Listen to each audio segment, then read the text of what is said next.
For what could be considered a typical multiplayer online battle arena shooter game, World of Warships has surprisingly complicated mechanics. Both historical accuracy and realistic damage physics are core features distinct to the game that Wargaming, the organisation behind the game, has cultivated to attract a distinctly realism-focused audience. They have similar games, such as World of Tanks, which applies a similar focus on realism. But how real is it actually? World of Warships models gun calibers, turret configurations, and armour layouts with a high degree of numerical accuracy. In most cases, the caliber values, barrel lengths, turret positions, and basic armour thicknesses align with the real-world blueprints. However, the translation from historical plans to a gameplay-ready model requires some simplification. The armour layers are collapsed into fewer categories, and turret machinery is abstracted. The game includes a mixture of historically completed ships, incomplete hulls, and entirely paper-designed studies. Earlier tiers tend to feature operational vessels, while higher tiers include more conceptual and post-war designs that were never built. In these cases, Wargaming develops weapon systems, fire control capabilities, and propulsion characteristics that the blueprints don't specify, leading to an unavoidable degree of fictionalization. Externally, the ships are modelled with strong fidelity. Silhouettes, superstructure geometries, and refit states usually reflect specific time periods, often down to radar arrays, AA platforms, and deck arrangements. Some elements, however, are merged from different refit years, especially when a particular configuration would otherwise be uncompetitive. The internal modelling of compartments, magazines, machinery spaces, and bulkheads is very simplified. The game tracks major internal zones but does not replicate the complexity of real watertight compartments, redundant machinery spaces, or layered armour decks. Damage interactions are therefore far more abstract than historical naval architecture would predict. The matchmaking environment often places ships designed before 1925 against ships incorporating post-war fire control, radar, and advanced propulsion systems. This creates a historical mismatch that would not occur in real naval contexts.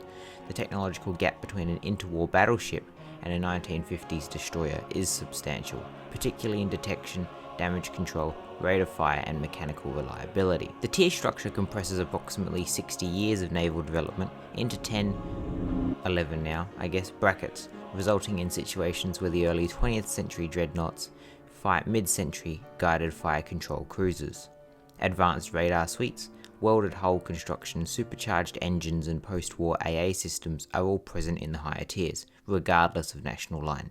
This progression is designed to create a consistent power curve rather than historical coherent sets of matchups. This mismatch affects several aspects of the realism. Firstly, for fire control sophistication, late warships used radar-directed guns with higher accuracy and night fighting capabilities than early ships that lacked it entirely. Secondly, early ships feature face-hardened armour schemes optimized for short-range engagements. Finally, newer ships achieve dramatically higher sustained speeds and acceleration. These differences represent genuine historical developments, but the game sort of equalizes them to maintain fair gameplay. World of Warships frequently modifies reload times for balance. Historical rates of fire are often slower, particularly for large caliber weapons that required careful handling and safety interlocks. Many ships in the game fire significantly faster than they would have historically. Conversely, certain small caliber gun systems are slowed down to prevent overwhelming opponents. Turret reverse speeds in the game also generally exceed historical capabilities. Real turrets were constrained by hydraulic systems, slip ring tolerances, and the need to avoid overstressing mechanical components.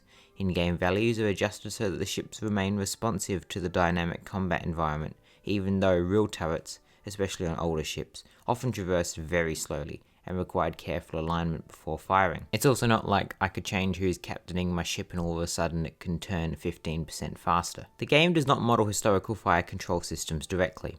Rangefinders, stereoscopic optics, mechanical fire control computers, and radar-directed solutions provided a decisive role in the real naval gunnery. In the game, these systems are collapsed into a single accuracy parameter, represented by dispersion curves. Instead, accuracy is governed by a predefined RNG system that replaces the complexity of historical fire control. Real dispersion patterns resulted from barrel wear, atmospheric effects, imperfect gun alignment, and fire control inaccuracies. In World of Warships, dispersion is governed by a deterministic cone-shaped RNG that ensures consistent shot distribution over time. This produces stable statistical behavior, but it doesn't replicate the real ballistic variability or procedural adjustments that historical crews made during combat.